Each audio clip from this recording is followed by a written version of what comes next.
அந்த பார்க்குக்கு தான் ஜோனாவையும் ஜாக்லினையும் அவங்களோட பாட்டி விளையாடுறதுக்காக அந்த பார்க்குக்கு அடிக்கடி கூட்டிட்டு போயிட்டு வந்துட்டு இருந்திருக்காங்க. ஒரு நாள் ஜான் ஃப்ளாரன்ஸோட ஸ்மாக் எடுத்து போட்டுக்கிட்டு வேலை பார்த்துட்டு இருந்திருக்காரு. அதை பார்த்த ஜெனிஃபர், இது அம்மாவோடது, நீங்க ஏன் போட்டுக்கிட்டு இருக்கீங்கன்னு அவர்கிட்ட கேட்டிருக்காங்க. அதை கேட்ட ஜானுக்கும் ஃப்ளாரன்ஸுக்கும் மிகப்பெரிய ஷாக்.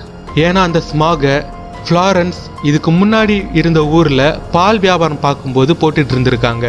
இந்த குழந்தைங்க பிறந்ததுக்கு அப்புறமா அந்த ஸ்மாகை அவங்க போடுறதே இல்லை.